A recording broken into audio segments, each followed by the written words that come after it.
여러분 우리가 아브라함의 이야기를 하게 될 때 우선 떠오르는 장면은 지난주에 우리 말씀으로 나눈 것처럼 갈대아 우르와 하란에서 하나님께서 떠나라 그럴 때 순종해서 떠난 장면, 그리고 이제 100세 이삭을 낳고 또 그 이삭을 바치는 그 장면을 생각할 겁니다. 그런데 그 외에도 아브라함은 우리가 본받을 것이 많은 아주 훌륭한 믿음의 사람이에요. 그가 뭐 완벽한 사람이라는 거 아닙니다. 우리 성경은 이 아브라함의 실수와 연약함을 가감없이 다 말해주고 있어요. 그 대표적인 게 아브라함이 기근으로 인해서 애굽에 갔을 때 자기 부인더러 너는 당신 나의 누이라 하셔 이렇게 해가지고 이제 사람들을 속인 그런 장면일 거예요. 그럼 우리가 한번 가만히 생각해 보면은 그 당시에 그 애굽이라는 나라가 얼마나 대단한 나라입니까? 그런 그 강대국에 지금 살기 위해서 변방에 조그마한 족속, 이 부족이 지금 들어가고 있어요. 그런데 거기서 자칫하면은 아브라함만 죽는 것이 아니라 모든 가족과 부족들이 다 몰살당할 수 있는 그런 상황에서 아브라함이 두려움을 느끼는 것은 자연스러운 이치였을 것입니다. 뭐 그게 아브라함의 한계다 이렇게 얘기할 수도 있겠죠. 뭐 어떤 사람은 사라가 남편의 이런 행위로 인해서 상처를 받았다 그렇게 해석을 하기도 하지만, 우리가 그 고대 사회 속에서 그 당시의 상황을 우리가 생각해 보면은 아마 여주인이었던 사라는 그 어느 누구보다도 그 남편의 결정과 그 행위를 이해했을 것이다 생각합니다. 그거는 뭐 아브라함이 자기 혼자 살겠다 그런 것이 아니라 이 부족 전체를 살려야 돼. 결국은 뭐 사라까지 살게 하기 위한 그런 고육지책에서 했다 이거죠. 우리가 성경에 보면요, 다윗의 이야기를 우리가 보면은 다윗이 얼마나 강직한 사람입니까? 그런데 다윗이 사울에게 쫓겨가지고 제일 먼저 찾아간 것이 노베에 있는 제사장 아히멜렉을 찾아갔어요.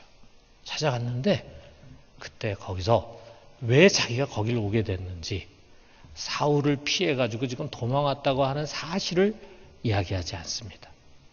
거짓말을 합니다.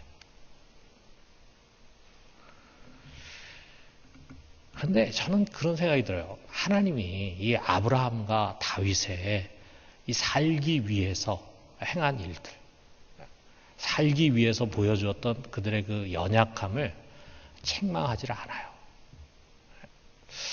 뭐 꼭 그렇게 된다 이렇게 우리가 성경을 해석할 수 있는 건 아니지만 우리가 이해할 수 있다 이거죠. 여러분, 이 죄가 관영하는 세상에서 이 연약한 육신의 몸을 가지고 우리가 삽니다. 우리는 영의 세계를 볼 수가 없습니다.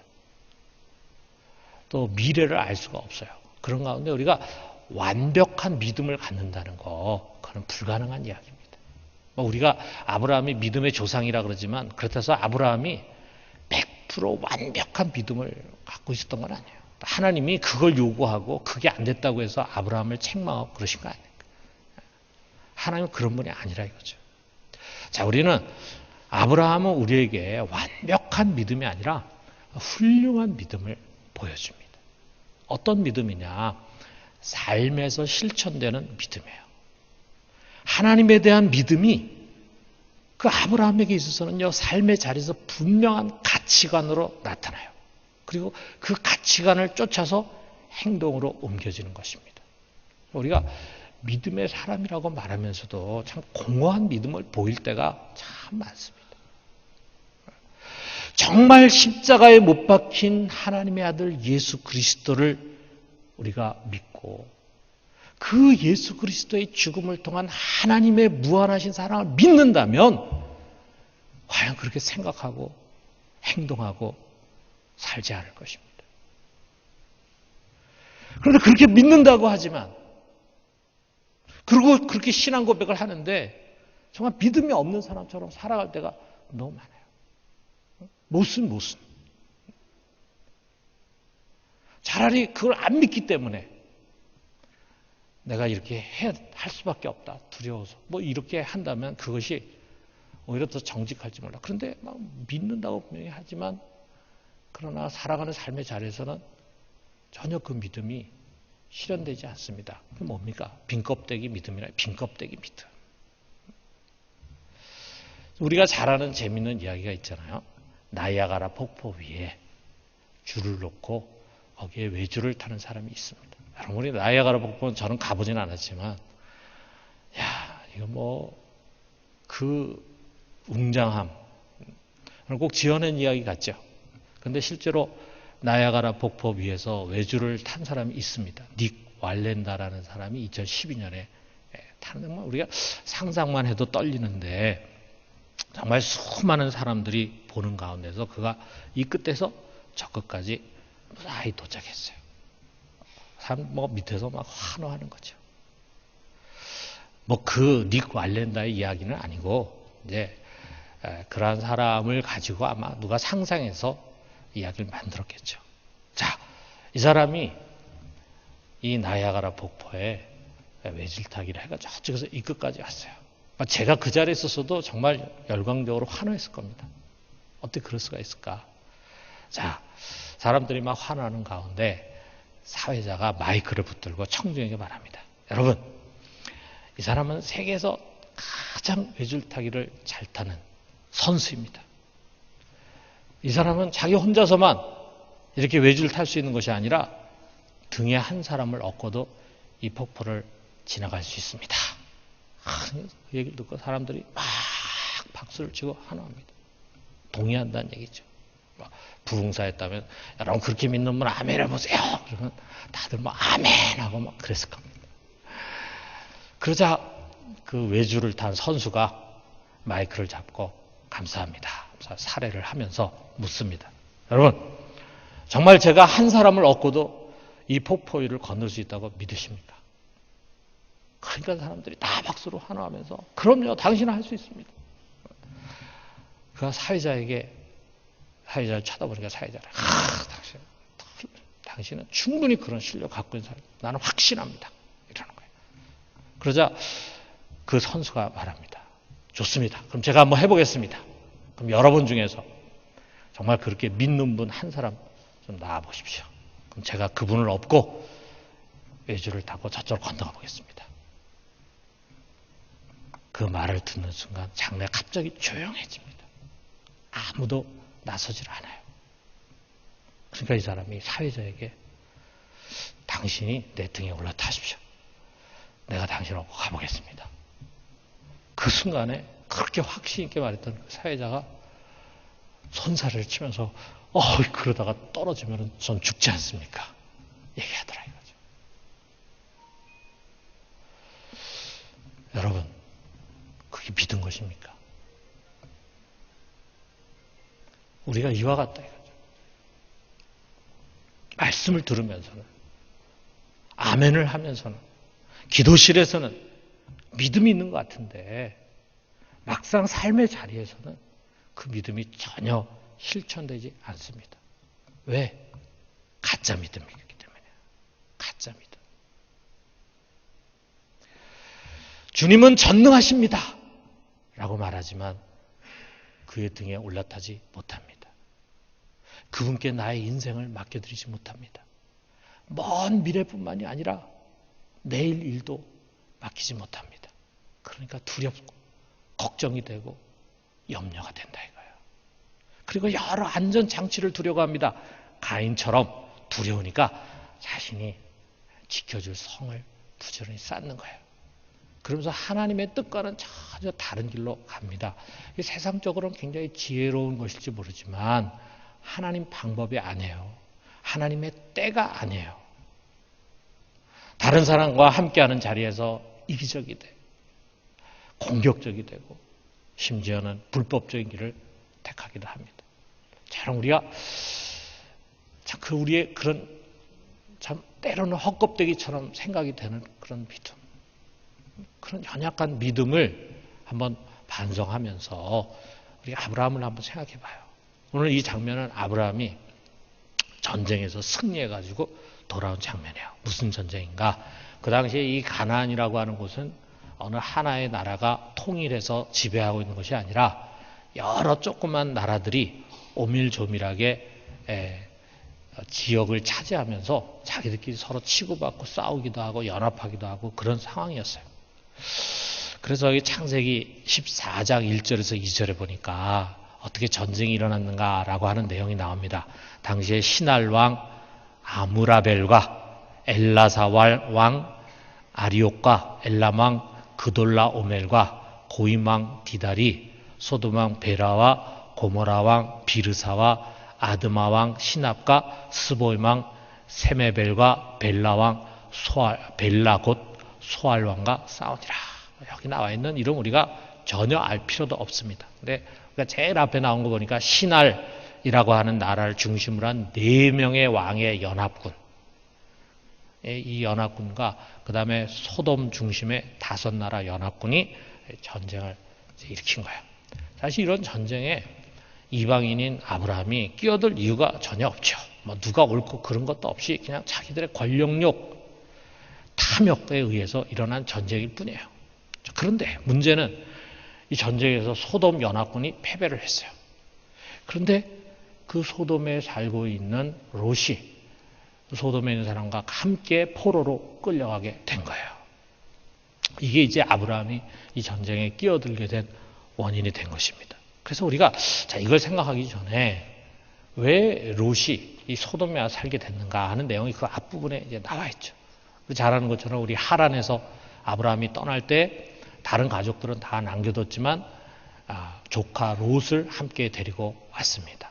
와가지고 13장에 보니까 이제 그들이 갖고 있는 재산도 점점 늘어나고 또 가축도 늘어나고 또 사람들도 늘어나고 하다 보니까 이 땅이 비좁아져. 그러다 보니까 서로 막 싸웁니다. 아브라함의 목자들과 롯의 목자들이 막 싸웁니다. 자, 그래서 아브라함이 이제 안 되겠다 싶어가지고 롯에게 말합니다. 야, 우리는 같은 고륙이 아니냐. 우리가 서로 싸우면 안 된다. 야, 이게 땅이 넓으니까 우리가 서로 나눠지자.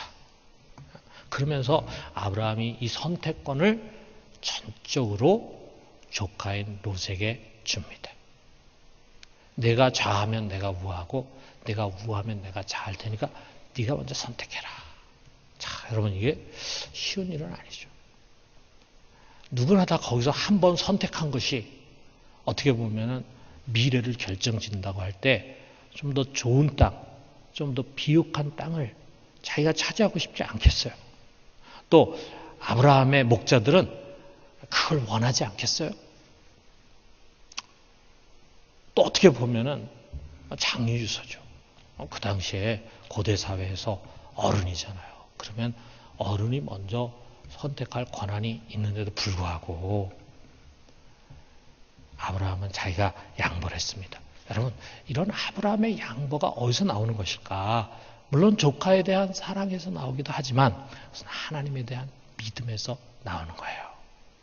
이 땅에 대한 하나님의 약속, 언약이 있잖아요.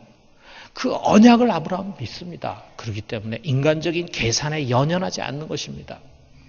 그러니까 양보할 수 있는 거예요. 여러분, 우리가 치열한 삶의 자리, 거기서 양보한다는 게 쉬운 일이 아닙니다. 경쟁이 치열한 직장, 형제와 친족 간에 우리가 양보할 수 있는 것은 믿음이 살아있을 때 가능합니다. 정말 하나님의 공의와 사랑, 그의 다스림과 인도하심에 대한 믿음을 우리가 가질 때 우리는 양보할 수 있어요. 그런데 우리가 그 믿음이 헛껍데기 믿음이면 양보 못합니다. 정말 우리가 그 하나님의 인도하심을 굳게 믿고 우리가 양보하게 된다면 이 아브라함과 롯에게서 일어난 일처럼 갈등과 분쟁이 멈춰지고 도리어 거기에 사랑과 화평을 만들어내게 됩니다. 우리가 평화의 사도가 되는 것은 결국은 믿음에서 시작이 되는 거예요. 우리가 정말 이 세상의 모든 생사화복이 하나님의 손에 있다라고 하는 것을 확신하고 믿는다면 우리는 양보할 수 있어요.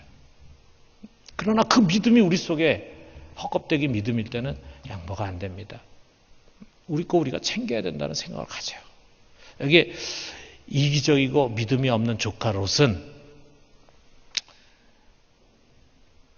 삼촌이 자기 그런 얘기 했을 때 전혀 양보하지 않고 선뜻 먼저 자기가 선택권을 잡았습니다. 그래가지고 비옥한 땅을 자기가 먼저 선점하고 싶었어요. 자, 그리고 딱 보니까 소돔과 고모라 쪽, 그쪽이 이제 요단 지역입니다. 요단 지역이 성경에 보니까 애굽처럼 풍요롭고 마치 에덴 동산과 같았다. 이렇게 생각이 됐어요. 아마 거기에 뭐 물도 많고 땅도 비옥했던 모양이에요. 그러나 그는 영적인 환경을 전혀 고려하지 않고 그저 인간적이고 세상적인 가치로 선택해 버린 것입니다. 그리고 그런 선택이 얼마 가지 않아서 얼마나 잘못된 것인가라고 하는 것이 금방 드러났어요. 이 무서운 전쟁에 휘말리게 되면서 모든 재물을 다 빼앗기고 포로로 끌려가는 신세가 된 것입니다. 그럼 뭐 우리가 뒤에 또 스토리를 잘 알지만 결국 롯이 그곳에서 다 망하고 그리고 마지막에 가족까지 다 잃어버리는 그런 불행을 겪게 되잖아요. 그러나 선택권을 양보한 아브라함은 하나님이 함께 하시고 축복해 주신 거죠. 여러분, 그런 분명한 성경의 역사적인 사실이 우리로 하여금 당장의 눈에 보이는 이해관계에 우리가 좌우되지 말고 믿음을 가지고 삶의 자리에서 양보하며 살아가야 할 것을 가르쳐주고 있습니다.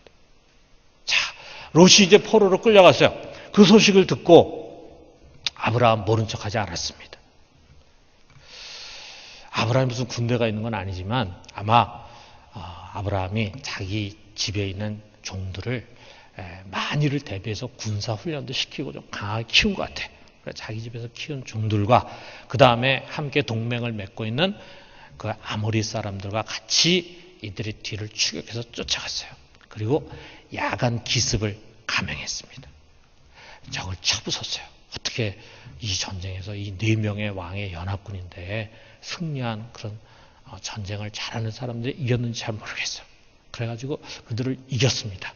그리고 롯의 가족과 재산을 다 되찾아왔어요. 자, 그러다 보니까 그 덕분에 소돔과 고모라 왕들이 다 구원을 받게 된 거죠. 승리하고 돌아오는 길에 제일 먼저 마중 나온 사람이 누구겠습니까? 소돔 왕 베라였다 이거죠. 이제 패전해가지고 끌려가면은 당연히 그 왕은 목이 매달려가지고 죽게 돼 있어요. 우리가 성경에 보면은 적진에서 패한 왕은 뭐 일반 백성들은 노예로 살게 하지만 왕은 그냥 다 죽이지 않습니까? 자기는 곧 죽일 거라고 생각했는데 갑자기 나타난 구원자로 인해서 오히려 승자가 되고 말았다 이거예요. 얼마나 고마운 일입니까? 너무 고마워가지고 아마 이 아브라함을 확 껴안고 싶었을 거예요. 이 아브라함에게 뭐라 하냐면 사람들 백성들은 나에게 돌려보내고 물품은 당신 다 가지시오. 전리품은 다 당신이 챙겨라. 라고 했습니다. 야, 여러분, 이 전리품 이 보통이 아니었겠죠. 여기에 9왕이 뛰어들어가지고 전쟁을 한 거예요. 더더구나 그 당시에 이 소돔이라고 하는 나라는 굉장히 풍요로운 나라였어요. 아마 적들이 이 소돔의 온갖 금은 보석을 다 빼앗아가지고 가려고 했을 것입니다. 그것들을 이제 다 놓고 갔다 이거예요. 그러니 그 전리품이라는 게 어마어마한 거죠. 자, 근데 소돔 왕 베라가 다 당신이 줄 테니까 사람만 나에게 돌려보내고 이 전리품 다시 다 가져라. 여러분, 아브라함이 이걸 취한다고 해서 시비 걸 사람이 누가 있습니까? 아브라함 때문에 이겼어요. 아브라함 때문에 소돔 백성 다 살아났어요. 비난할 사람 아무도 없어요. 그는 목숨을 걸고 이 전쟁에 뛰어든 영웅입니다. 그런데 아브라함이 어떤 자세를 취했습니까? 여기 22절에 23절 보니까 그렇게 자기에게 말하는 소돔 왕에게 그냥 이렇게 말합니다. 아브라함이 소돔 왕에게 이르되 천지의 주제시오 지극히 높으신 하나님 여호와께 내가 손을 들어 맹세하노니 네 말이 내가 아브라함으로 치부하게 하였다 할까요? 내게 속한 것은 실 한 오락이나 들매끈 한 가닥도 내가 가지지 아니하리라. 한마디로 너라는 인간의 돈은 다 더러운 돈이니 나 그런 걸로 배불리고 부자 되고 싶은 생각 눈꼽만큼도 없다 라고 하는 말이에요. 여러분 아주 속이 후련하지 않습니까? 뭔가 막 이 성경을 보면서 박수를 치고 싶은 마음이 들지 않습니까? 그런 마음 안 드나요?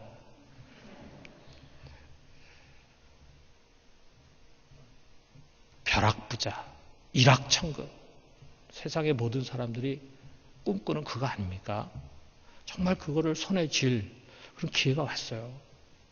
이런 생각도 할 수 있죠. 그 많은 재물 가지고 가나안 땅을 내가 다 사가지고 소유로 삼을 기회라고 생각할 수도 있지 않겠어요?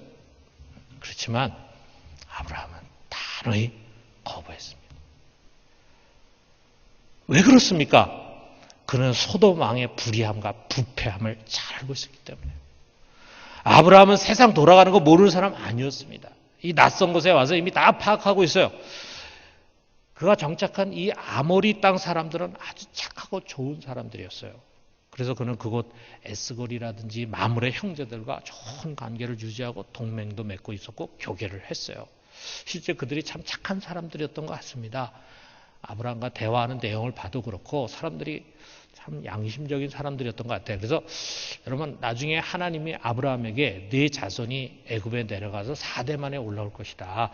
400년 만에 뒤늦게 올라오게 하는 이유, 그래서 그때서야 이 땅을 차지하게 하는 이유를 하나님 뭐라 그러냐면 이곳 사람들의 악이 아직 관영하지 않아서 그렇다고요. 여기 사람들의 악이 아직 꽉 차지 않아서, 다시 말하면 이곳 사람들이 아직 착하다 보니까 그들을 심판해서 몰아낼 만큼 나쁜 사람들이 아니기 때문에 하나님이 이제 심판을 뒤로 유보한다. 그런 말씀이라. 그러나 소돔은 아니었습니다. 창세기 13장 13절에 보니까 소돔 사람은 여호와 앞에 악하며 큰 죄인이었더라. 소돔의 죄가 하늘까지 다 있었어요. 나중에 결국 이제 심판을 당하지 않습니까? 그런데 그 중심에 바로 이 소돔 왕 베라가 있었다 이거죠. 아브라함은 그런 사악한 인간과는 교제하려고 하지 않았습니다. 그를 통해서 어떤 이득도 보려고 하지 않았습니다. 한마디로 소돔 왕의 재물을 더러운 것으로 취급했다. 그 비싼 금 보석을 그는 더러운 오물로 취급했습니다. 여러분 그에게도 재물이 소중하죠.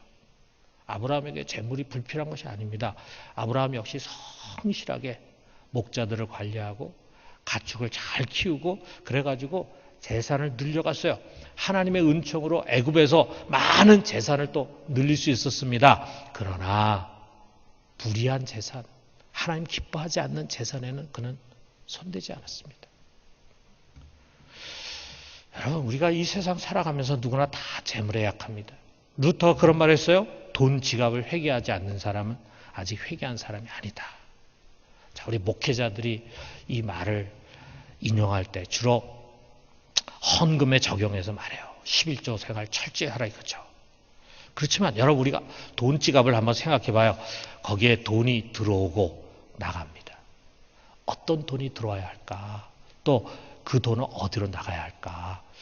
우리가 취할 재물의 문제에서 회개가 필요하고 우리가 어디에 쓰느냐의 문제에서 회개가 필요해요. 사랑하는 성도 여러분, 여러분의 저나 지금 우리는 황금 만능주의 세계 속에서 살아가고 있습니다. 인류 역사 속에서 이 돈의 위력이 지금보다 더 강한 때가 있었을까? 더구나 우리 한국 사람들은 지금 더더욱 그렇습니다. 우리 한국 사람들의 이 재물에 대한 집착이 미국 사람들의 3배, 일본 사람들의 2배나 된다고 말하고 있어요. 여러분 우리가 열심히 일하고 아끼고 저축해서 모은다면 누가 뭐라고 하겠습니까? 그러나 재물을 위해서 온갖 크고 작은 편법도 마다하지 않는 그런 풍조와 관행과 분위기 속에서 우리가 살아가고 있습니다. 이게 해운대의 LCT 101층 그야말로 초호화 아파트, 거기에 그 아파트가 거기에 서서는 안 되는 곳이고 허락이 돼서는 안 되는 곳인데 온갖 비리와 뇌물 가운데서 거기에 그 건물이 올라서고 있습니다. 거기에 수많은 사람들이 그 비리 의혹에 연루되어 있어요. 이전에 있던 시장도, 부산시장도 피의자 신분으로 소환되었다 그래요. 뭐 어떤 결과 나올지 모르겠지만 거기 공무원들, 건설 회사 사람들 등등 말로 다 할 수 없이 그 비리에 연루되어 있을 것입니다. 그 중에 그리스도인들은 얼마나 되겠습니까? 여러분, 우리는 이 문제에 늘 깨어 있어야 합니다. 다른 어느 것보다도 재물의 문제에서 우리는 믿음을 적용하고 실천하려고 노력해야 합니다. 그 믿음이 살아있는 믿음입니다. 여러분, 우리는 하나님께서 우리에게 먹을 것을 주시고 입을 것을 주시고 우리의 미래를 책임져 주신다고 하는 믿음을 가지고 있는 사람들이에요. 여러분, 우리 속에는 그리스도께서 그의 피로 씻어서 거룩하게 회복해 주신 양심이 있습니다. 우리의 양심은 죽은 양심이 아닙니다. 우리는 살아있는 양심입니다. 부패한 양심이 아니라 정결한 양심입니다. 여러분, 우리는 그 양심을 지키면서 살아가야 돼요. 그 양심에 꺼리낌이 없이 살 수 있어야 합니다. 아브라함이 오늘 우리들에게 그것을 가르쳐주고 있어요. 아브라함이 이 기특한 결단을 했을 때 누가 기뻐했겠습니까?